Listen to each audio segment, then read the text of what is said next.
Welcome to the Deathworld. This must be a mistake, Zurex said, staring at the assignment board with all four of his eyes dilated in shock. His tentacle-like appendages twitched nervously against the metallic surface of his hover pad. It's not a mistake, Professor Vantu replied, her crystalline exoskeleton glinting under the Academy's blue lights. You four are the top xenobiology students at the Galactic Academy. This is an honor. Earth is a Class 12 death world. Nari protested, her feathered crest flaring with agitation. No student observation team has ever been sent there. The gravitational forces alone would crush my respiratory system. The four students, Zirex, Nari, Kelvin, and Trill, had gathered in Professor Vantu's laboratory, still processing the news that they would be spending a full Earth month on the notorious blue planet that every Academy student learned about in their first year. Earth, the benchmark against which all other dangerous worlds were measured. That's why you'll be wearing these. Professor Vantu gestured to four humanoid environmental suits suspended in a gelatinous preservation field, the latest in biomimetic technology. They'll not only protect you from Earth's extreme conditions, but will make you appear entirely human. Kelvin, a silicon-based life form whose normal body temperature would boil water, approached the suits warily. Why is the Council suddenly interested in direct Earth observation? The monitoring satellites have been collecting data for centuries. Because Earth has become an anomaly. Professor Vantu activated a holographic display showing the planet's history. Most species that evolve on death worlds remain primitive, focused solely on survival. Yet somehow, humans have built complex civilizations, developed advanced technology, and are now taking their first steps into space, while still murdering each other over arbitrary territorial boundaries. Trill added, his bioluminescent skin pulsing with skepticism. That's precisely why we need fresh data, Professor Vantu said. The Council needs to understand how humans function, psychologically and sociologically, before they expand further into the galaxy. And if they discover what we are? Nari asked. They won't. Your suits are flawless. You'll pose as international exchange students at a university in a region they call Northeastern United States. This will give you access to a diverse sampling of human subjects in a controlled environment. The preparation was intense. For 3 weeks, they studied Earth languages, customs, and survival strategies. They learned about the planet's extreme temperature variations, powerful weather patterns, dangerous microorganisms, and unpredictable geological activity. Most terrifying were the bizarre human behaviors. They intentionally consumed toxins for pleasure, deliberately exposed themselves to solar radiation, and routinely engaged in activities with high mortality rates simply for recreation. Remember, Professor Vantu said during their final briefing, your primary mission is to collect data on human resilience. How do they not merely survive but thrive in conditions that would kill most sentient species? What evolutionary adaptations or social structures have allowed them to advance despite their hostile environment? The journey to Earth was uneventful, their transport disguised as a meteor shower entering the atmosphere. They landed at night in a wooded area near Grayson University, their designated observation site. The moment Zirex stepped from the transport, Earth's gravity hit him like a physical blow. Even with his suit's compensators working at full capacity, he felt heavy, compressed. Atmospheric pressure at 101.3 kilopascals. Kelvin reported, checking the readings on his wrist interface. Oxygen levels at 20.9%, practically corrosive. Everyone's suit functioning properly? Trill asked, adjusting to his new bical form. They all confirmed their systems were stable, though uncomfortable. Their transport burrowed itself underground, entering camouflage mode, leaving them alone on the alien world. The campus looked peaceful enough under the moonlight, but they knew better. This was a planet where water, one of the universe's most common substances, fell from the sky with enough force to cause structural damage, where invisible radiation bombarded the surface constantly, where microscopic organisms capable of killing entire populations existed in every ecosystem. Their campus apartment was on the third floor of a brick building, suspended dozens of meters above the ground with only thin glass separating them from a fatal fall. Their human roommates had been informed they were exchange students from various Earth countries, with similar physical appearances to their suit designs. Zerex's roommate, a human named Marcus, greeted him with a powerful grip that would have crushed his natural appendages. "Finland, right? Awesome. I'd always wanted to visit Scandinavia," Marcus said, showing Zerex to a small room with minimal furnishings. "We're having a welcome party for all the international students tonight if you want to come." "Party?" Zerex asked, recalling his briefing materials.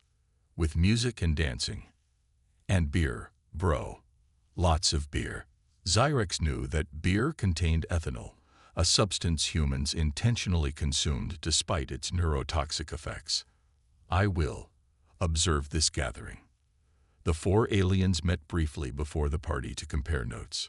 "My roommate has a carnivorous predator living in our dwelling," Nari whispered, horrified. "A cat, she calls it. It has razor-sharp claws and stares at me constantly. The bathroom facilities require immersion in unfiltered water," Trill added. "And they expect you to enter this water completely vulnerable, without protective equipment." "Focus," Kelban reminded them. "We need to collect baseline data on social interactions. This party is the perfect opportunity." The gathering was held in a large communal area and was more terrifying than they had anticipated. Dozens of humans packed into an enclosed space, consuming toxins, moving in erratic patterns, and producing sound levels that approached the pain threshold for several galactic species. Zerex found himself cornered by three human females asking about Finnish winter traditions. "It is very cold," he managed, recalling his cultural briefing. "We spend much time in saunas." "Oh my God, saunas are amazing," one of them replied enthusiastically. "The way you can just sweat everything out, then jump into freezing water." Zerex nearly malfunctioned at the casual description of voluntarily experiencing extreme temperature differentials, a process that would kill most non-humans instantly. Across the room, Trill was navigating an equally dangerous conversation about extreme sports. "You should come rock climbing with us next weekend," a human named Alex offered. "There's an awesome cliff about an hour from campus. You deliberately climb sheer vertical surfaces without anti-gravity assistance." Trill asked. Alex laughed. "Just ropes and chalk, man. It's all about the rush." By the time they regrouped at midnight, all four aliens were overwhelmed by what they'd observed. "They're constantly testing the boundaries of their mortality," Kelvin marveled. "It's as if they're unaware of the dangers surrounding them. Or they're aware and simply don't care," Nari suggested. "Did you see them consuming capsaicin-laden foods? For pleasure." Their observations continued over the following days. They attended classes, documented human behavior, and gradually adjusted to Earth's punishing conditions. Despite their discomfort, they began to notice patterns in human resilience, psychological and physiological adaptations that allowed them to thrive despite their environment. Humans appeared to have extraordinary stamina, capable of sustained physical effort long after most species would collapse. They healed from injuries with remarkable speed. Most surprisingly, they seemed to derive actual psychological benefits from stress and challenge, growing stronger rather than weaker when faced with adversity. On their seventh day, Earth demonstrated why it earned its classification. The morning dawned with unusual darkness, the air becoming heavy and still. Barometric pressure dropping rapidly, Kelbant reported during their morning check-in. Wind patterns changing. "Meteorological event?" Nari asked. "Severe thunderstorm warning," Zerex confirmed, looking at the university alert on his communication device. Classes continuing as normal. The storm struck during their afternoon sessions. The building shook with thunder, while water lashed against the windows with enough force to crack lesser materials. Lighting struck a nearby tree, splitting it in half and setting it ablaze despite the downpour. The aliens watched in horror as the humans around them showed minimal concern. Some even gathered at windows to watch the destruction, expressions showing excitement rather than terror. "Look at that lightning," Marcus exclaimed to Xerex. "Haven't seen a storm like this since hurricane season last year." "You enjoy this weather?" Xerex asked incredulously. "It's awesome, right? Nature's power show." As they would soon discover, the storm was merely a prelude to understanding why Earth truly deserved its reputation, and why humans were unlike any species they had ever studied. The test of their mission came unexpectedly the next morning, when Earth decided to show them exactly why it was classified as a death world, and why humans might be the most remarkable species in the galaxy. Less than / content greater than less than / invoke greater than. The unthinkable trial. The morning after the storm, Grayson University campus was a chaos of fallen trees, scattered debris, and flooded pathways. What shocked the alien observers wasn't the destruction, it was the human response. Campus cleanup crew. Volunteers meet at the quad in 15 minutes. A student shouted, moving through the dormitory halls. "Bring gloves if you've got them." Within the hour, hundreds of students had organized into teams, clearing pathways, removing fallen branches, and helping maintenance staff restore order. No central authority had commanded this response. It had emerged spontaneously. "Fascinating," Kelvin murmured as they watched from their apartment window. "Cooperative behavior triggered by environmental crisis." "We should join them," Xerex suggested, "for research purposes." Their participation in the cleanup effort provided unexpected insights. Humans worked efficiently in emergent hierarchies, instinctively assigning roles based on individual strengths. They shared resources, communicated hazards, and most remarkably, maintained positive emotional states throughout. "How can you be smiling?" Nari asked a mud-covered student who was cheerfully dragging waterlogged furniture from a flooded dormitory. The human shrugged. "It's just stuff. Everyone's okay. That's what matters. Besides, this beats studying for midterms." Professor Vantu's daily transmission that evening was unusually terse. "Council increasingly interested in human resilience. Continue observations. Focus on stress responses and adaptive behaviors." "They're not telling us something," Trill said after they'd decoded the message. "The Council never takes direct interest in field studies. Perhaps humans are advancing more rapidly than previously calculated," Kelbun suggested. "Their primitive spacecraft have already reached their outer planets."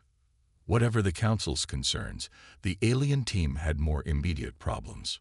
Earth was determined to test their environmental suits to their limits.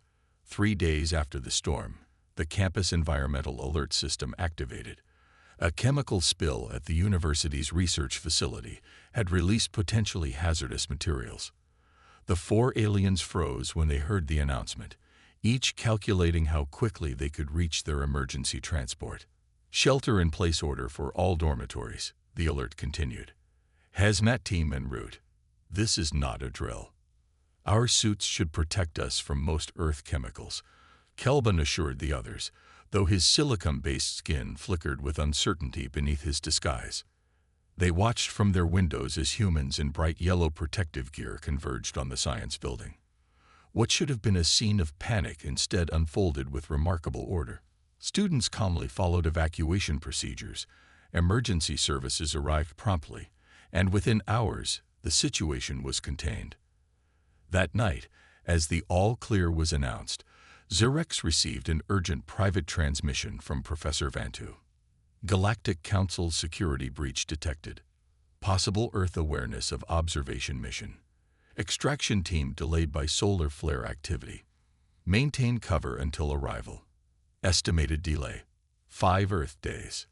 The news sent ripples of fear through the team. If their true nature was discovered before extraction, the consequences would be catastrophic, not just for their mission, but potentially for galactic security. "We should minimize all interactions," Neri suggested during their emergency meeting. "Remain in our quarters as much as possible." That would appear suspicious, Trill countered.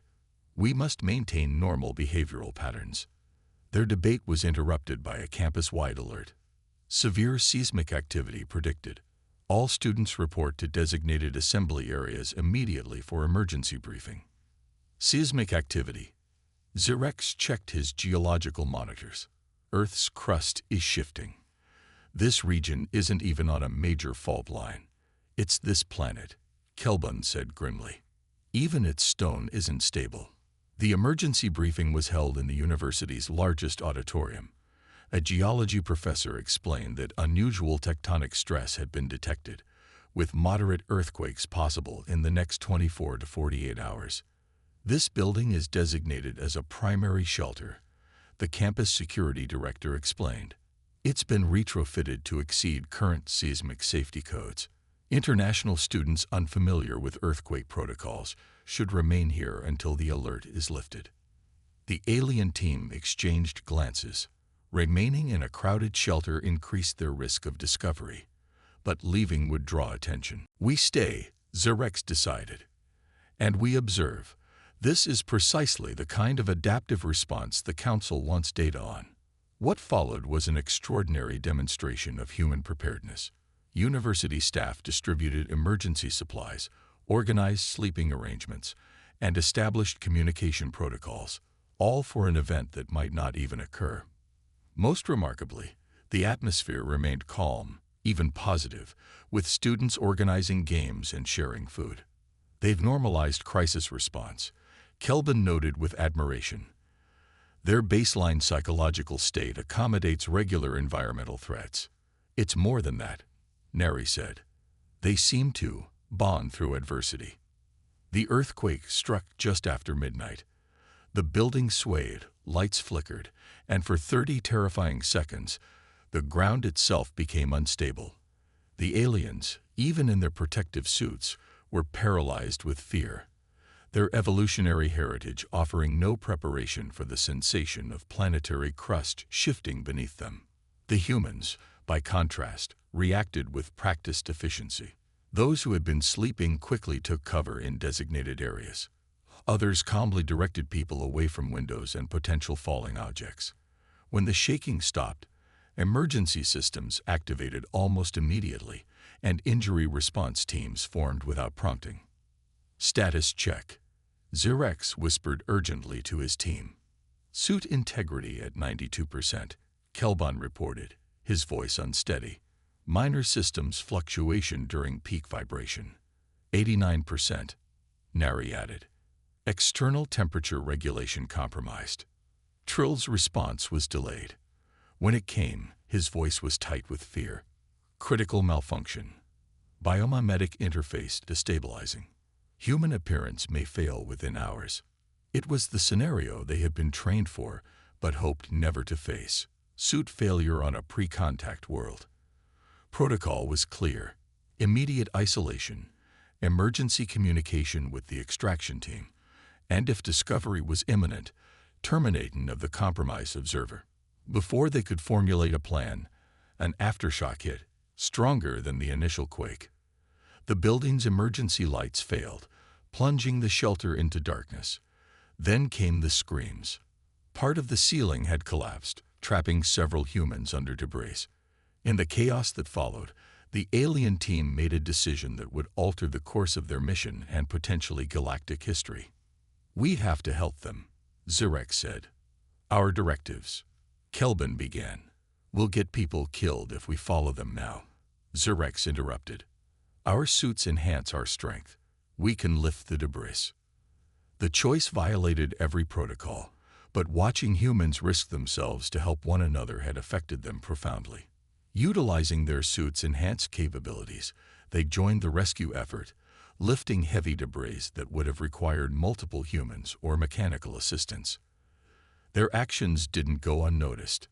As emergency lighting was restored, Marcus, Zirex's roommate, stared at him with undisguised shock. How did you lift that concrete beam by yourself?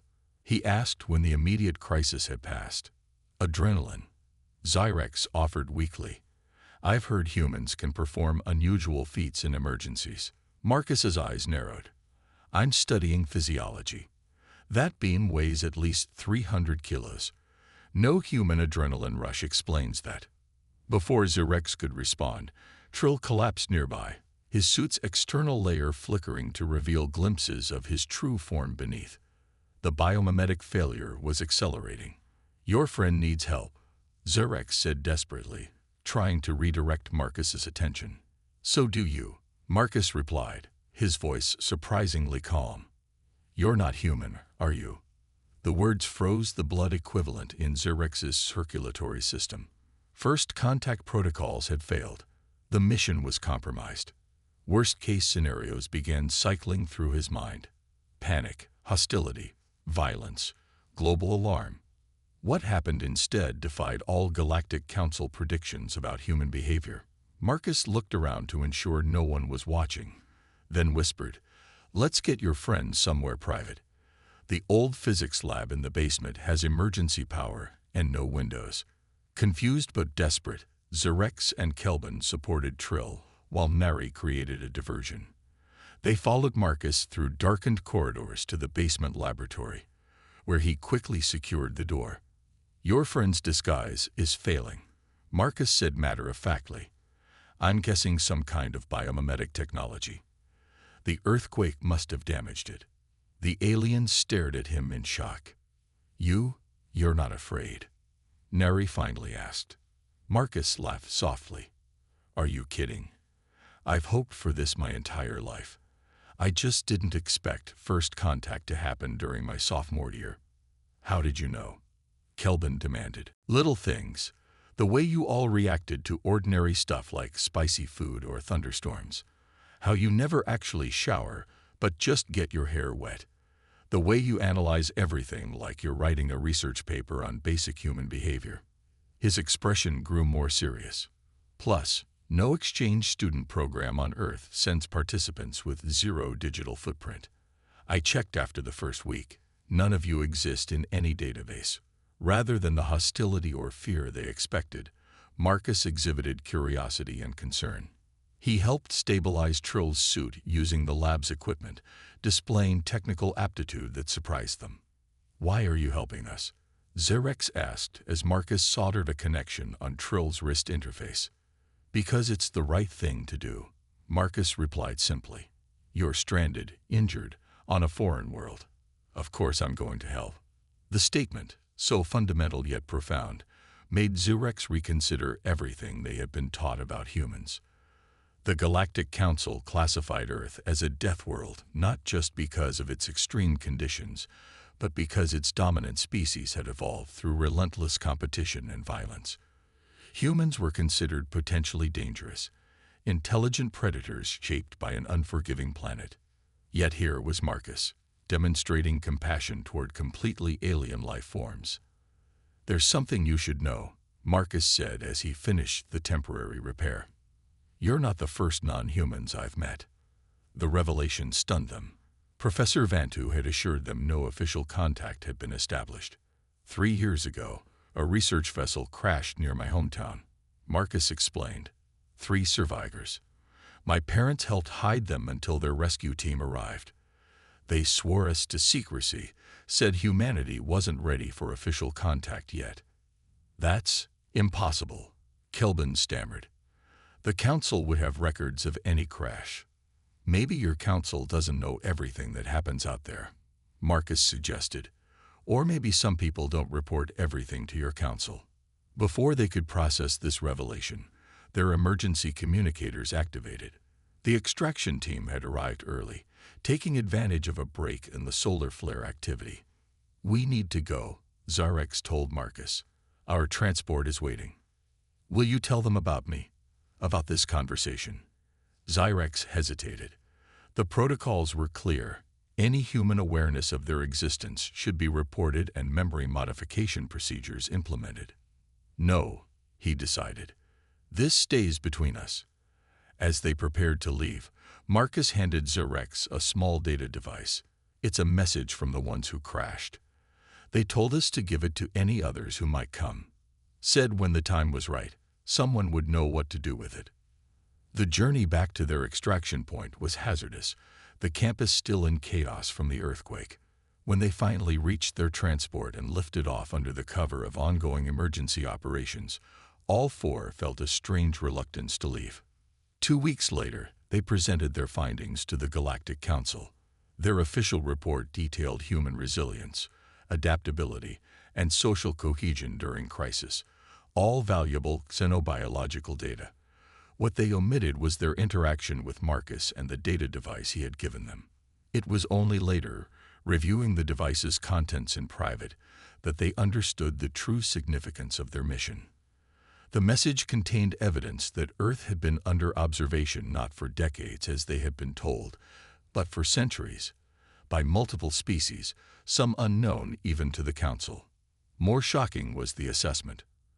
Earth was not classified as a death world simply because of its harsh conditions, but because any species that could evolve and thrive there would, by necessity, develop traits that made them uniquely dangerous and valuable in the wider galaxy.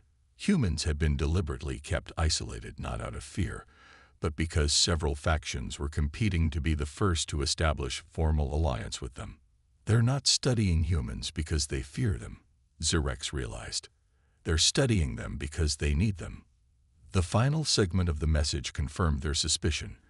When the galactic conflict comes, and it will come, humanity may be the deciding factor. They've evolved on a world that has tested them with every possible disaster. They've survived by developing not just technology, but unparalleled adaptability and determination. Most importantly, they help each other through crisis rather than turning on one another, a trait rare among apex predator species. Professor Vantu found them discussing the message in Zirex's quarters. They fell silent, expecting reprimand or worse. Instead, she sealed the door and said quietly, "You've seen the truth, haven't you? About why the Council is really interested in Earth." "You knew?" Nari asked. "I suspected. Now I need to know. What will you do with this information?" The four former students exchanged glances, their time on the Deathworld having changed them in ways they were only beginning to understand. "The humans helped us when they had no reason to," Zirex said finally. "Perhaps it's time we help them." Professor Vantu's expression remained neutral, but her eyes revealed satisfaction. "Then your real education has just begun. Earth isn't just any Deathworld. It's the crucible that has forged the galaxy's most unlikely heroes, and soon they'll need allies who understand their true potential." As a new galactic chapter began, four former observers prepared to become something entirely different. The first official ambassadors to humanity, a species that had conquered the most dangerous world in known space and emerged not merely as survivors, but as a civilization worthy of the stars less than / content greater than.